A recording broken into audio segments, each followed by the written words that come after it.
Vem cá, Urquiza, ajusta a câmera aqui para mim. Aqui. Jó, capítulo 4, versículo 3. Jó, capítulo 4, versículo de número 3.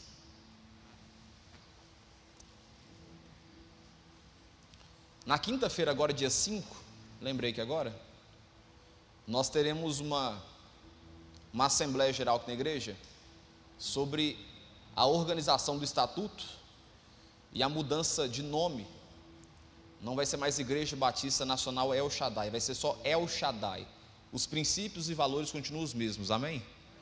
Porém, nós nos identificaremos como El Shaddai, e somente como El Shaddai. Então, sua presença na quinta-feira é imprescindível. Você está aqui no culto de quinta-feira. Nós não marcamos na quinta porque não é escolha nossa, a preferência fosse no domingo, mas o advogado colocou 15 dias e dá na quinta-feira, beleza? Passando esse recado é importante. Jó capítulo 4, versículo 3. Todos encontraram? Olha aqui para mim. Nós sabemos um pouco sobre a vida de Jó, como ela foi uma vida difícil, e representa para nós a ideia de Deus pode mudar situações difíceis. Quando você vê a história de Jó, você percebe no capítulo 1, Deus dizendo acerca de Jó que ele era um homem reto, íntegro, temente a Deus e que se desviava do mal. Depois disso você percebe que o diabo pede para que pudesse tocar em algumas coisas de Jó. O Senhor permite tocar, na primeira instância, que não tocasse na vida dele, e ele perde filhos, perde patrimônio, perde gado. E o texto chega a dizer que Jó, ele fazia orações antecipadas, sacrifícios antecipados, para que caso algum dos filhos dele pecasse, é como se a conta tivesse paga já. E mesmo assim, esse homem sendo reto, íntegro, temente a Deus e que se desviava do mal, ele sofreu pela perda dos patrimônios dos seus 10 filhos, 7 homens e no caso 3 mulheres, perda dos seus bens, e no final a sorte desse homem é mudada quando ele ora pelos seus amigos. Jó, ele tem algumas reflexões que são imprescindíveis a gente ler e observar. Quando você vai ver no capítulo 4, depois de algumas coisas terem acontecido com ele, você percebe que os seus amigos começam a encostar e falar algumas coisas com ele. Dentre eles, Jó capítulo 4 aí, foi o que eu pedi para vocês abrirem. Você percebe a presença de um primeiro amigo de Jó encostando perto dele para o aconselhar. Esse amigo chama Elifaz, e ele vai discorrer a sua visão, a sua forma de enxergar, os seus conselhos para que Jó então pudesse ouvi-lo no momento de sofrimento, no momento de dor. O contexto aqui que ele está falando é mas eu queria destacar apenas alguns versículos com vocês, retirando daqui e fazendo uma aplicação para nós aqui hoje, porque não tem sentido eu ler algo só por ler, eu tenho que fazer uma aplicabilidade, e eu quero fazer isso com vocês lendo esse texto. Por isso eu quero que você acompanhe comigo a partir do versículo 3, e diz o seguinte: veja bem, é uma exclamação aí, é afirmando, veja bem, você ensinou a muitos e fortaleceu mãos cansadas, as suas palavras sustentaram os que tropeçavam, e você fortaleceu joelhos vacilantes. Mas agora, quando chega a sua vez, você perde a paciência. Ao ser atingido, você fica apavorado. Você não tem confiança no seu temor a Deus, não tem esperança na integridade dos seus caminhos. Eu queria ler de novo esse texto com vocês em alto e bom tom. Vamos lá? Do versículo 3 em diante até o versículo 6. Coloca para nós lá o versículo 3. E eu quero que você abra a sua garganta e fale em alto e bom tom para a gente gravar isso aqui. Vamos lá? 1, 2, 3.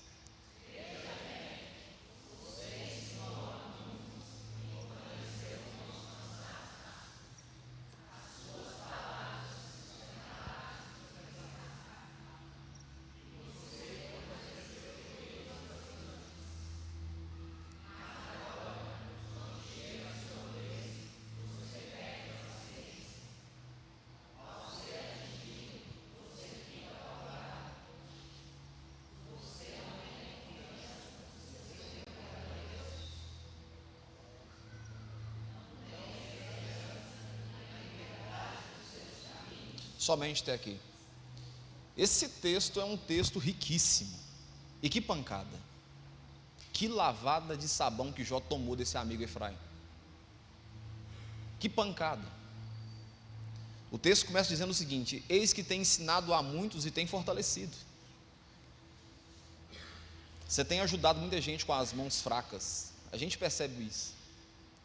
As tuas palavras, elas têm sustentado Jó, elas têm sustentado há muito tempo as pessoas, as que estão tropeçando, as que estão com os joelhos vacilantes.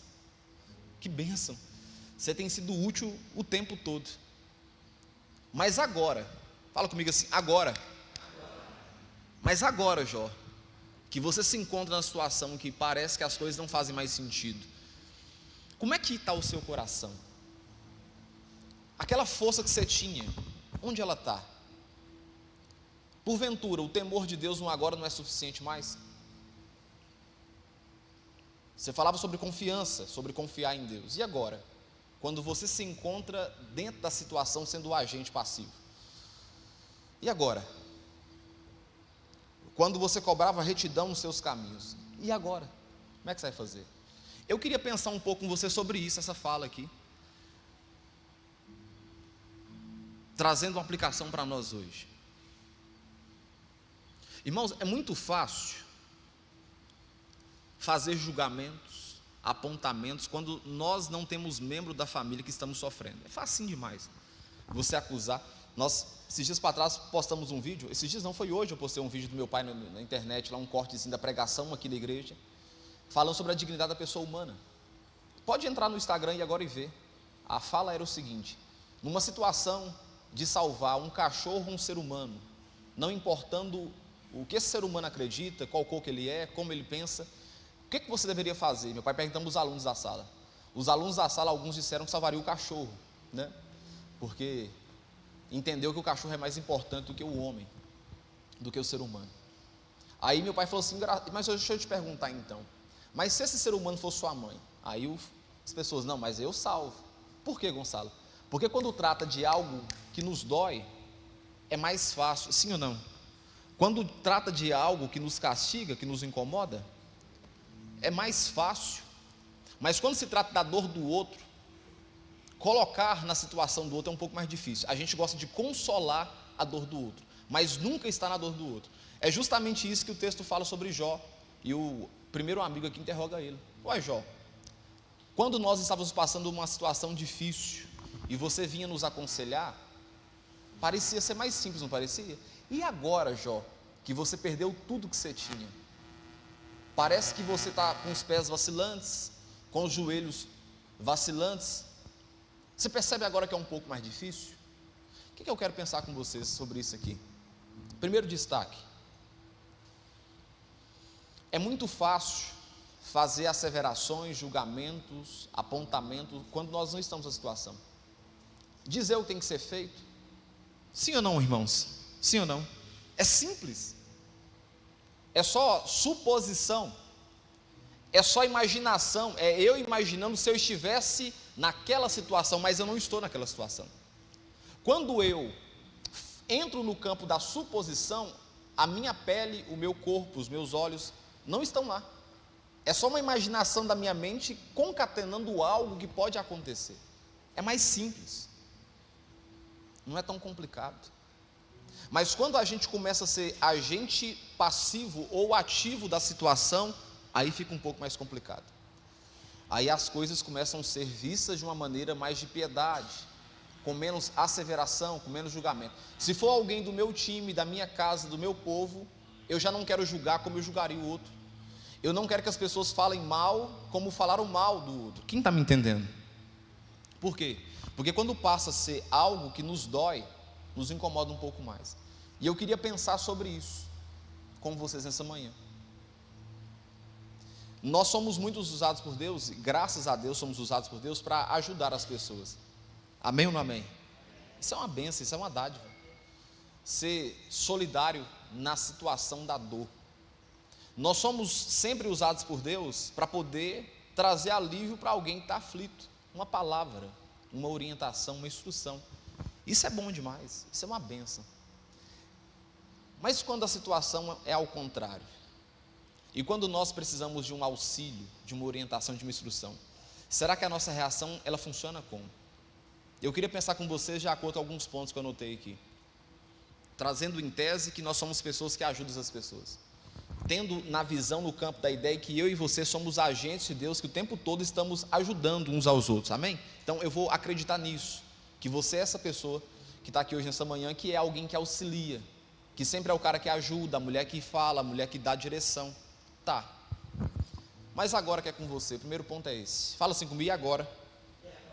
Que é comigo. E agora que é com você, você vai fazer o quê? Vai desistir? E agora que é com você, o que é que você vai fazer? Você vai desistir? Você vai desanimar? E agora que você, eu, nós estamos experimentando na pele outrora algo que a gente aconselhou, que a gente aliviou a dor do outro, e agora o que nós vamos fazer? Nós vamos desistir? Entregar os pontos? Nós vamos desanimar? Acabar com tudo? Quem está me entendendo? E agora? É a pergunta que o amigo de Jó faz para ele. E agora, Jó? Que parece que não tem mais esperança. O que você vai fazer? Você vai desanimar? Vai seguir o conselho da sua esposa? Amaldiçoa o teu Deus e morra? Você vai desviar da fé? Você vai negar a crença e a existência em Deus? E agora que você não é mais o aconselhador e sim o aconselhado, como é que você vai fazer? Primeira coisa em destaque, irmãos, quando nós estamos no polo de ajudar as pessoas é muito mais simples, ou como é mais simples, mas quando nós estamos na situação de querer ser ajudado por alguém e não ter o que fazer, se torna um pouco mais difícil, Renata. Só que a pergunta que eu quero te fazer agora, nessa manhã, e agora? Você que está sentindo essa dor, está nesse sofrimento, nessa luta, você vai fazer o quê? Você vai desistir? Entregar os pontos? Abandonar a sua fé em Deus? Desviar? Voltar para o mundo? Vai repetir aquele texto, volta o cão ao vômito e a porca ao despojador de lama? Porque não deu certo da maneira que você achou que deveria dar, porque as coisas não estão acontecendo da maneira que você acreditava que deveria ser, e agora? O que você vai fazer? Você vai desistir? Porque quando foi o outro que estava desistindo, você foi usado em canal de Deus para poder fortificar o outro. Mas e agora que você está sendo o agente dessa situação? O que é que você vai fazer? Você vai desanimar? Primeira reflexão que eu faço sobre essa fala do amigo de Jó para com ele: Sensei, é fácil demais quando a gente não está sentindo a dor, mas quando a gente começa a ser o agente que está sentindo a dor, a gente percebe que não é tão simples assim, verdade ou não? E aí nosso campo de exigência ele diminui, o nosso campo de acusação dá uma diminuída, porque agora eu não sou mais o agente que está ajudando, eu sou o agente que precisa de uma ajuda. Aí o meu grau de exigência vai lá embaixo, porque agora eu preciso de uma solidariedade, e não sou alguém que está ajudando sendo solidário. Mas a pergunta que eu quero fazer nessa manhã para você é: você vai fazer o quê? Você vai desistir? Você vai abandonar Deus? Você vai fazer o quê? Você vai desviar? Você vai fazer o quê? O que você vai fazer? Assistir domingo? Fantástico. Isso me traz um pensamento muito claro. Quando o sofrimento chega, a força que a gente usou para encorajar as outras pessoas parece que desaparece. Quando o sofrimento chega na nossa porta, parece que a força que eu tinha para incentivar o outro, quando eu preciso usar ela, não tem ela. Mas a pergunta que eu quero te fazer nessa manhã: o que é que você vai fazer? Você vai desanimar da fé mesmo? Você vai abandonar Deus? A segunda coisa que eu quero falar com você, como ponto aqui: agora que é com você, você vai desistir quando perceber que não é tão fácil quando parecia somente aconselhar os outros? Agora que está acontecendo com você essa situação que só você sabe, e que quando era com o outro você aconselhava com maestria, ajudava as pessoas, e agora que é com você que a situação está acontecendo e você precisa de um conselho, o que você vai fazer? Você vai desanimar também? Segundo ponto é: aconselhar é fácil, dar um conselho é dar uma opinião. Gonçalo, eu acho que você deveria fazer assim, assim, assim, assado. Quem está me entendendo? Mas e quando eu estou na situação que agora eu estou vendo que não é tão simples assim? É por isso, irmãos, uma coisa a gente carrega na El Shaddai aqui. Nós não tentamos mascarar as coisas como perfeito. Pintar um cenário de coisa perfeita, igreja perfeita, louvor perfeito, pastor perfeito. Nós não pintamos isso. Sabe por quê? Porque isso não se sustenta. Isso não é verdade. Isso é trabalho para inglês ver. Eu gosto da coisa sincera. Até expliquei hoje na escola bíblica dominical. O que é algo sincero? A palavra sincero vem da origem antiga lá, ó, do chão. Quem morou em casa antiga aí, que o chão era aquele chão de cimento queimado? Igualzinho esse aqui. Levanta a mão para me ver, quem é das antigas aí? O que sua mãe passava na casa para dar brilho? Cera. Porque a cera disfarça aquela coisa grossa. Então, sinceridade vem de algo sem o quê? Sem cera, sem brilho. É o que é, tutano, é a raiz do negócio. Pois é. E quando nós estamos nessa situação? E quando nós somos o agente da situação? É uma coisa que eu quero trazer como reflexão para nós nessa manhã hoje, a perceber que a gente tem que pegar leve com o outro, senhor. Amém ou não amém? Nós somos chamados para ajudar, não para acusar ninguém. Nós somos chamados para levantar as pessoas, não derrubar quem está caído. Quem está me entendendo? Nós somos chamados para fazer a diferença, não para apontar erro dos outros. E isso eu não estou dizendo aqui como indireta, como nada. Foi Deus que colocou isso no meu coração hoje para trazer para a igreja. Nós estamos agora na situação. O que você vai fazer? Vai desistir mesmo? Vai abrir mão? Vai entregar os pontos? Porque até na parte de aconselhar é fácil. Está sentado dizendo, ó, faça isso, faça aquilo outro. E mais quando eu preciso agora ter um conselho sobre a minha vida, aí eu percebo que as coisas não são tão simples assim. Aí o que eu faço, quando eu estou nessa situação? Eu percebo que a vida não é tão colorida como eu achei que era, ela é preta e branca. Eu percebo que o meu campo de ação já não é mais a visão que eu tinha de antes. Eu já não quero pegar mais pesado. É por isso que eu sempre fui adepto à visão do meu pai. A visão do meu pai sobre a igreja é restauração, reconstrução, é levantar o que está caído. Amém ou não amém? Sabe por quê? Porque hoje, irmãos, nós estamos com um pezinho assim, ó. Mas pode ser que uma situação faça você cair. E tem um texto que fala, se eu não me engano, salvo por engano, que diz o seguinte: aquele que pensa está de pé, tome cuidado ou cuide para que não caia.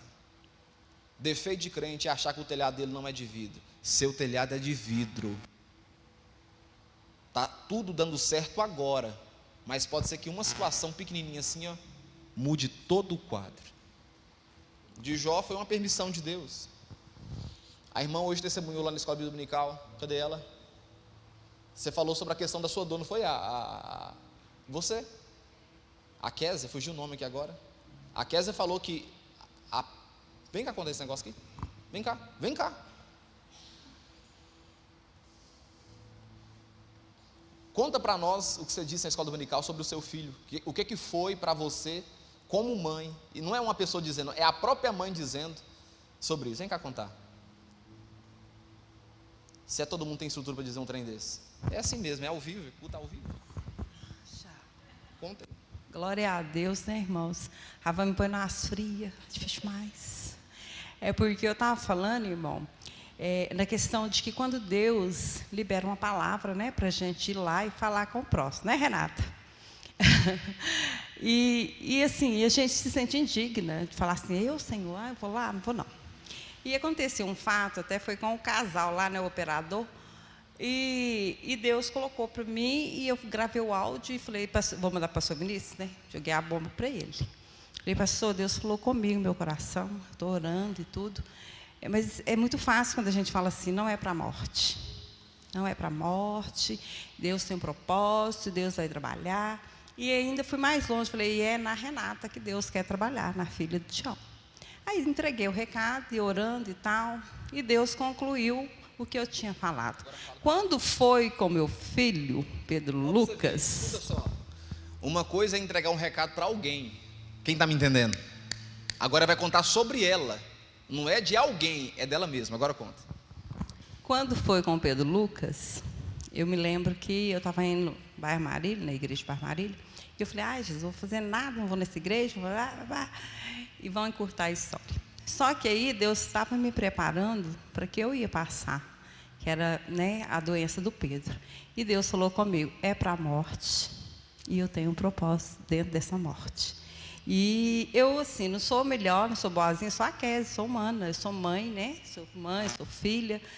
E eu falava assim, Senhor, mas por quê? Eu, né?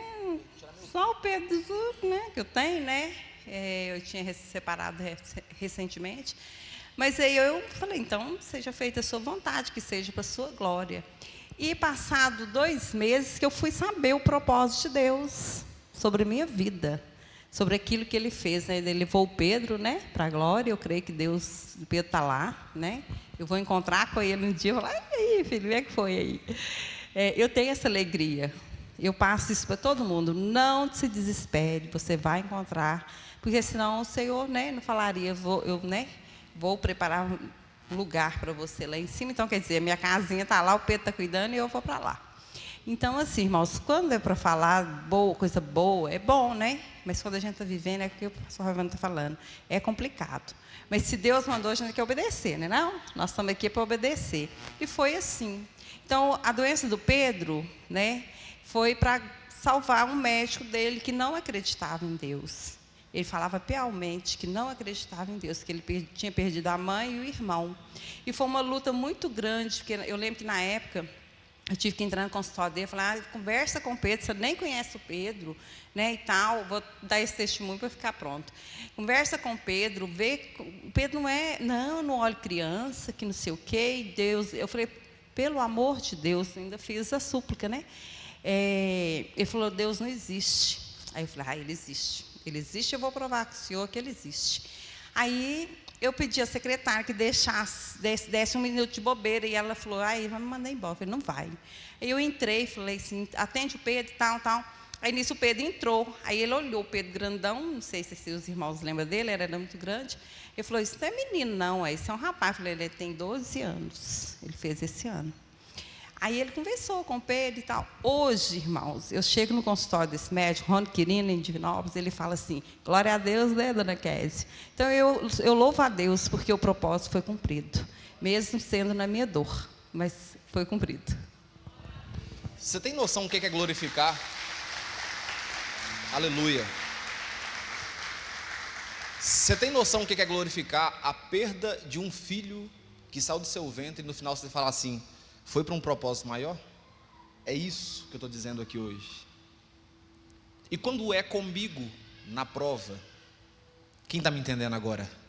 E quando sou eu que estou passando pela luta e não vendo o testemunho do outro? A Kézia disse algo muito bem hoje na escola de vida dominical. Eu entreguei um recado para a Renata. Deus me incomodou de entregar um recado para a Renata. Mas quando Deus falou comigo que queria o meu filho em prol de algo maior,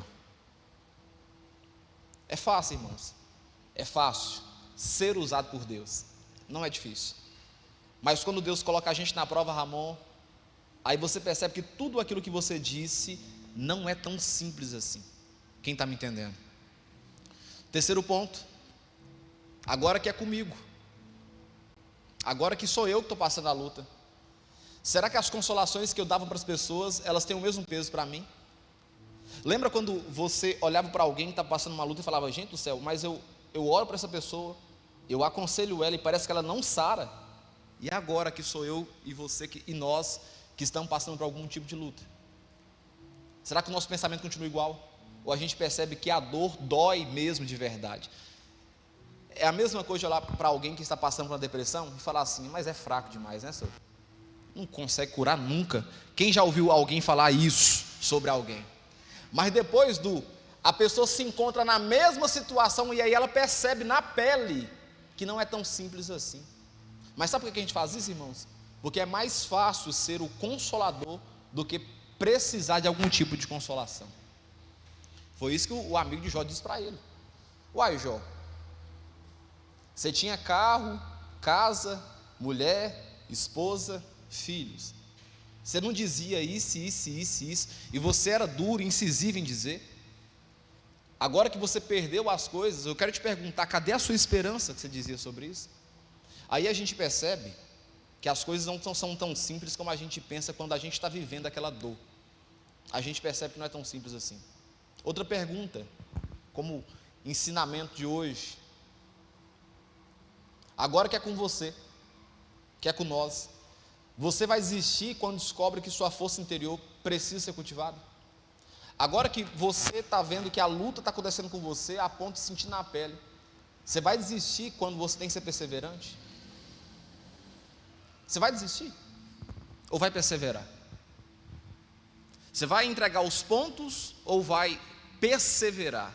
Tem duas opções, irmãos. Ou desistir de vez e entregar as... Quem aqui já viu alguém no hospital? Meu pai fala uma coisa muito importante. Ele fala que percebe quando a pessoa já entregou os pontos, quando ela perde o quê? O brilho nos olhos. A pessoa que está numa cama de um leito e ela está lutando para poder sobreviver, mesmo numa situação terminal, o que ela tem nos olhos ainda? Brilho. Está acreditando que vai viver. Mas se a pessoa perdeu o brilho nos olhos, acabou. É questão de pouco tempo para ela acabar com a vida se inspirar. Aí eu te pergunto, quando nós estamos na situação de luta, de prova, será que é tão simples ter esperança? Será que é fácil cultivar a esperança dentro de nós, ou é mais fácil dizer sobre esperança? Quando nós estamos sendo injuriados, perseguidos, angustiados, humilhados, será que é tão simples? Mas o problema nosso é que a gente não coloca nessa situação. Nós temos empatia quando se trata de olhar para alguém para ajudá-lo. Sim ou não? Mas quando somos nós que precisamos da ajuda de tal alguém, já não é do jeito que a gente olha antes. Um quinto ponto. Quem está aprendendo alguma coisa? Agora que é comigo. Você vai desistir quando perceber que a dor te ensina lições que só a experiência pode trazer? Dizer para você uma coisa, não existe ninguém que foi vitorioso, que vai ser vitorioso, que não passou por luta. Essa pregação que Deus vai te restaurar, que Deus vai te dar tudo, irmãos, é uma pregação enganosa. Dizer para você claramente, quando você começa a servir a Jesus, lutas virão, perseguições virão. Ele disse isso: vocês serão perseguidos por causa do meu nome. Eu posso ser abençoado, queridos? Sim, mas serei perseguido também. Serei injuriado, serei difamado. Servir a Deus não é um negócio de mil maravilhas, tudo dá certo, as portas se abrem. Não, parece que quando você serve a Deus, parece aí que as coisas pioram. Parece que tudo para nós é um pouco mais difícil. Então olha aqui, não tem ninguém que foi vitorioso, que não passou por nenhum tipo de luta. Não tem ninguém que se tornou grande, que não passou por nenhum tipo de derrota. Quem está me entendendo? Então a experiência, ela é necessária para te forjar. Passar por lutas dá para você autoridade, notoriedade para dizer sobre algumas coisas. Só que o detalhe é, e agora que você está sendo provado, você vai fazer o quê? Desistir? Como é que você vai ter experiência numa área sendo que você não sofreu? Você mexe com máquina aí, deu tudo certo na primeira vez que você mexeu com máquina? Mas foi um fracasso, deu errado, consertou tudo, faltou parafuso. É igual o mecânico que arruma o carro e deixa um tanto de parafuso para fora. Só que o que vai fazendo? Você vai construindo, solidificando e vai avançando, sim ou não? É a mesma coisa. Quando você começou a servir a Deus, você rompeu com todos os vícios de primeira. Mentira, senhor. Isso é uma construção, quem está me entendendo? Diária. Diária.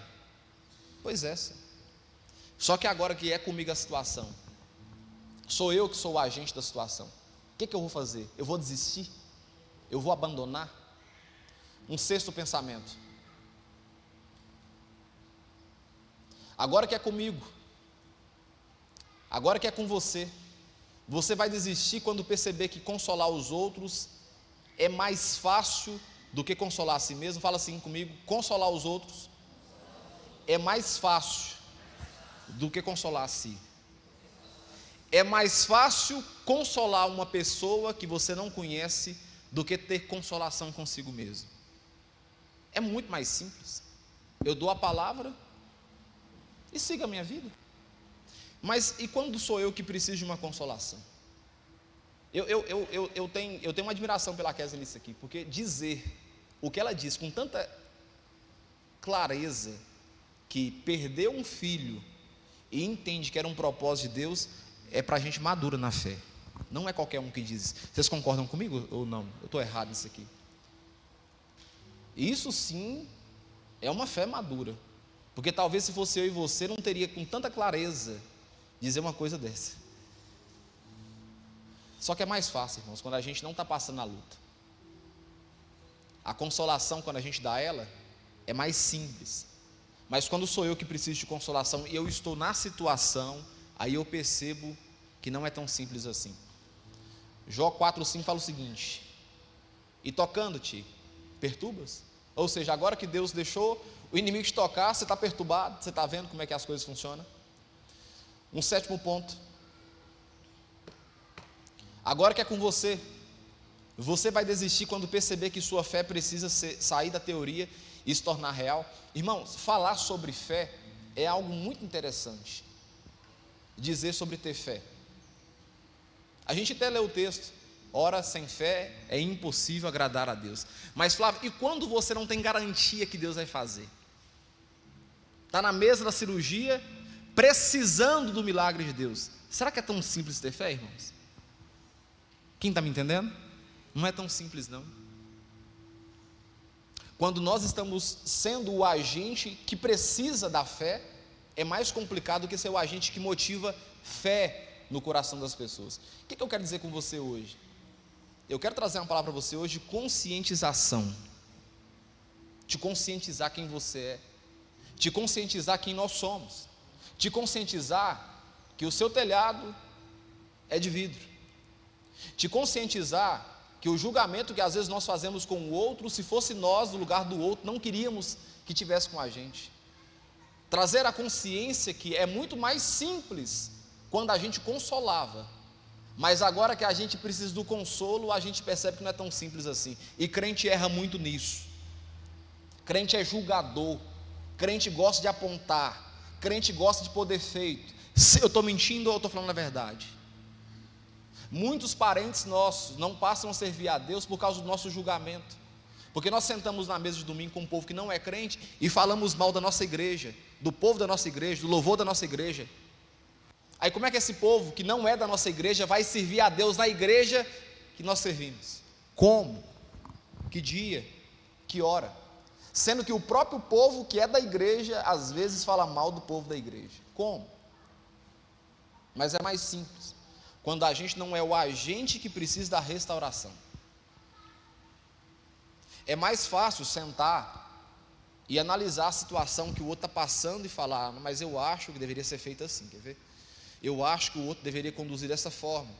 Eu penso que ele deveria fazer dessa maneira aqui. Mas quando eu sou a pessoa que está vivendo aquilo, aí eu percebo que não é tão simples assim. Quem está entendendo? Por isso que eu quero dizer para você nessa manhã: pé no chão. O seu andor é de barro, o seu teto é de vidro. Você não é tão forte como você pensa, não, sou. Pega leve. Da mesma medida que você julga o outro, te julgarão também. Quem está me entendendo? Vai devagar. Não precisa ser desse jeito. Olha, pisa no chão. Cuidado com o julgamento. Cuidado com o apontamento. Cuidado com o que você fala. Você não é senhor do que você não fala, mas do que você fala você é senhor. Você presta conta disso. Quem está me entendendo, irmãos? Guarda o seu coração, senhor. É o filho do outro, mas amanhã pode ser seu neto. É o outro que errou, mas amanhã você erra. Eu tenho um dizer muito claro na minha cabeça sobre erros. A diferença de alguém que errou é que só o erro dela foi visto. Porque todos nós, Walter, em todos os pretéritos, estamos errando, vamos errar e já erramos, sim ou não? A diferença de mim para alguém que errou, que está visto, é só a visibilidade. Mas todos nós que estamos aqui erramos em alguma área. Foi isso que o amigo de Jó quis dizer para ele. Foi essa consciência que ele tentou trazer para ele. Jó, você lembra, Jó, quando você agia com retidão, quando você era justo demais, quando você apertava a porca demais, quando você fazia de uma forma que você cobrava uma justiça das pessoas, e agora, Jó, que você perdeu o seu patrimônio, você perdeu o seu bem, você perdeu os seus filhos, me diz agora, como é que você está se sentindo? Me parece que seu coração está abatido. Ô Jó, mas você não insistiu tanto em dizer para mim que eu tinha que agir daquele jeito? Mas e agora, Jó, que você saiu da esfera de alguém que estava dizendo para viver aquilo que você dizia? Quem está me entendendo? É mais difícil, irmãos. É mais difícil. Por isso, a palavra que Deus trouxe no meu coração hoje para trazer para a igreja é: pé no chão, consciência. Viu o irmão errar? Julga não, senhor. Você também está errando. Você também está errando. Só não descobriram o seu erro. Viu alguém tropeçar? Não acusa não, senhor. Estende a mão e ajuda pelo amor de Deus. Ou essa não é a função da igreja? Nós chamamos uns aos outros de quê? Irmãos em Cristo Jesus. Sabe por quê? Se a gente não tomar cuidado, igreja vira um lugar de juízes, um lugar de gente que sabe tudo tem que ser feito. Igreja, se a gente não tomar cuidado, vira um lugar de apontamento. A gente tem uma tendência a não parecer com Jesus, mas com os fariseus. Se deixar, nós migramos mais para a acusação do que pela misericórdia. Mas quando se trata de algo nosso, queremos que todo mundo passe a mão, seja misericordioso. Por isso, a palavra que Deus me deu hoje é: ô Jó, você está vendo, Jó, que não é tão simples assim? Você está vendo agora, Jó, que não é tão simples assim? Você está percebendo que aquilo que você cobrava do outro, agora que você está vendo um filho seu sofrer, você está percebendo, Jó, que não é tão simples assim? Você está vendo na pele, Jó, que não é tão simples assim quando você achava que era só dizer algo sobre alguém, e agora que alguém que você ama, ou você mesmo, está vivenciando isso, você está vendo que não é tão simples assim? Abre, por favor, em Jó capítulo 5, versículo 17.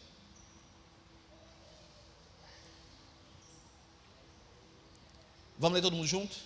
1, 2, 3. Bem-aventurado é o homem a quem Deus corrige. Vou dizer para você uma coisa: se você está tendo algum tipo de correção de Deus, é uma prova que Deus te ama, porque bem-aventurado é o homem que Deus corrige. O pai que preocupa com o filho, ele corrige o filho. O pai que não ama o filho, esse não dá correção para o filho. Então, bem-aventurado é o homem que Deus corrige. Tomara que Deus te corrija e me corrija sempre, porque isso é uma prova de amor dele para conosco. Isso é uma prova de dizer que ele preocupa com a gente, porque se ele corrige, ele está demonstrando um sinal de amor para conosco. Vamos lá? Bem-aventurado é aquele que Deus disciplina. Continua, 1, 2, 3.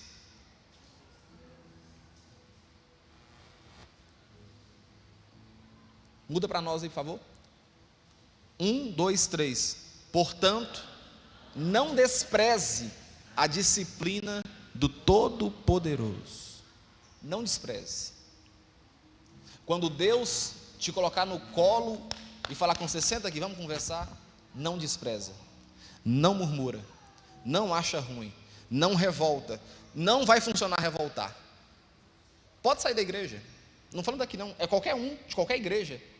Se você é chamado por Deus, Ele vai quebrar suas pernas, você vai voltar. Nós somos eleitos por Cristo, Ele nos chamou no ventre da nossa mãe. Você é povo exclusivo, diz o texto do Senhor. Ele não vai te liberar, você fácil. Então. Você é propriedade exclusiva do Senhor, senhor. E o Pai disciplina quem Ele ama. Pode achar ruim, irmãos. Quando Deus resolver disciplinar você, pode achar ruim o tanto que for. Você vai recorrer para quem? Agora, o segredo é: não despreze a disciplina do Todo-Poderoso. Abre seu coração. Deus, o que é que o Senhor quer tratar comigo? Me ajuda. O que é que o Senhor quer ajustar na minha vida?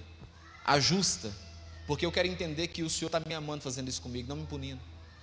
Tem um texto que o salmista diz: e Ele me castigou severamente, mas não foi para a minha morte. Acha para mim esse texto aí, Flávio. Um texto está em Salmos, nós vamos lê-lo aqui. Então lá, ó. Bem-aventurado é o homem a quem Deus corrige.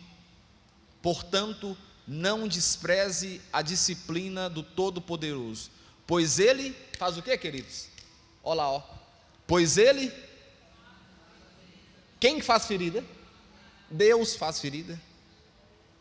Porque Ele faz a ferida, mas também Ele faz sarar. Traduzindo, operando Deus, Fernando, quem impedirá? Só que a gente só leva para o lado positivo, né? Mas quando Deus resolve nos operar com enfermidade, e quando Deus pede o Filho nosso, pede algo que é precioso para a gente, operando Ele, quem impedirá?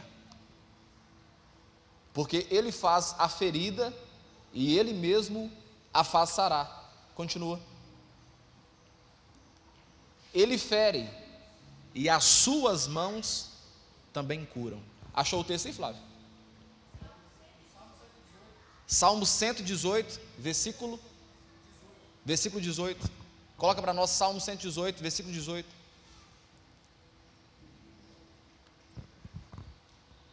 Um, dois, três. O Senhor me castigou severamente, mas não me entregou à morte. Só quero que você tenha consciência. Você pode estar vivendo um sofrimento, uma dor aí, que Deus está permitindo acontecer. Mas uma coisa Ele garante através da palavra dEle: não vai ser para a morte. Não vai te matar. É só para você talvez baixar seu nível de julgamento.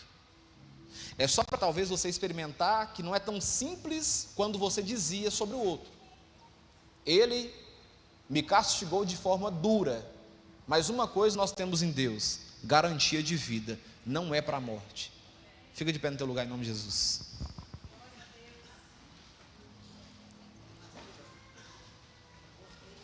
Você gostou da pregação? Amém. Amém. Você foi abençoado essa manhã, queridos? Deus, Ele costuma fazer algumas coisas que você não entende muito, não. Até porque Ele não tem que te prestar conta, nem prestar conta para nós, né? Somos nós que precisamos prestar conta para Ele. E eu sei que às vezes nós estamos acostumados a ser o filho caçula de Deus. O que é o filho caçula de Deus? O filho predileto de Deus. E dizer para você: nós não somos o filho predileto de Deus. O filho predileto de Deus, Maíra, é Jesus Cristo de Nazaré. E Ele não se importou em moê-lo na cruz do Calvário. Quem está me entendendo? Ele não se importou. Não adianta ficar com raiva de Deus. Não adianta revoltar com o Todo-Poderoso. Não adianta ficar embirradinho. Não vou mais para a igreja. Não vou mais dizimar. Não vou mais orar. Isso para Deus, irmãos, não altera nada. Mas a sua vida altera tudo. Tudo. Tem uma frase que é muito simples: Deus sem nós, Ele continua o quê? Mas você, camarada, sem Deus, você não é nada, eu não sou nada, nós não somos nada. Se Deus não colocar a mão dele de poder, em vão vigia o guarda de Israel. Em vão. Em vão vigia o guarda de Israel. Queria que você curvasse sua cabeça e vamos orar. Deus, a tua palavra hoje foi muito clara, direta e reta. É simples demais quando a gente é o agente que só fala, que ajuda, que diz o que tem que ser feito. Mas quando o Senhor resolve permitir que a aprovação aconteça em nossa vida, a gente percebe que o nosso andor é de barro, que a nossa carroça faz barulho também, que a nossa força não é como a gente pensava, que nós não temos total confiança como acreditávamos, quando era só um pensamento, quando era só uma suposição. Deus, que o Senhor possa guardar o nosso coração nessa manhã, para que a gente possa entender a dor do outro, para que a gente possa ser menos julgador. Deus, crente é julgador, quebra isso em nós, essa mentalidade de juiz. Oh Deus, restaura em nós a esperança, coloca em nós sentimento de gratidão, coloca em nós sentimento de misericórdia. Deus, nós não queremos parecer com as outras nações, nós queremos parecer com o Senhor, a nação, a visão A ideia tem que ser sua. Guarda o nosso coração, Pai. Sabe por quê, Senhor? Porque quando a gente está na prova, a gente percebe que não era tão simples como a gente imaginava. Quando a gente começa a ver as coisas acontecer na nossa casa, com a nossa família, com os nossos filhos, com o nosso patrimônio, aí a gente percebe que não era tão simples assim. E aí nós queremos misericórdia sobre nós, mas o tempo todo nós nunca havíamos oferecido misericórdia. Por isso, derrama sobre o teu povo aqui nessa igreja hoje uma palavra chamada misericórdia. De fato, estender a mão para quem está na miséria. De fato, ser solidário. De fato, ajudar ao invés de julgar. Essa é a oração que a tua igreja faz hoje, nessa manhã. Coloca em nós um coração de carne e tira o coração de pedra, de acordo com a tua palavra, em nome de Jesus. Amém. Amém. Amém. 2025 só vai ser um ano diferente para nós, se as nossas atitudes como homens e mulheres de Deus forem diferentes. Se não, é só mais um ano que vai entrar, 2026 vai entrar, 2027 vai entrar. O que faz o ano mudar não é a data que se mudou, é o nosso comportamento e decisão. Por isso, que esse ano que vai entrar agora, está chegando já, seja um ano de Deus na sua vida. Que Deus de fato testifique em você um crescimento exponencial.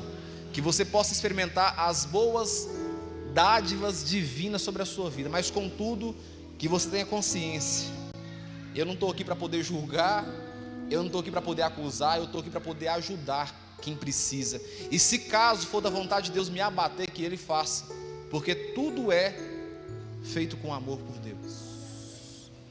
Que a graça de Deus e as consolações vindas da parte do Espírito Santo repouse sobre a nossa vida hoje para todo sempre. Beijo no coração. Deus abençoe e bom almoço. Aleluia.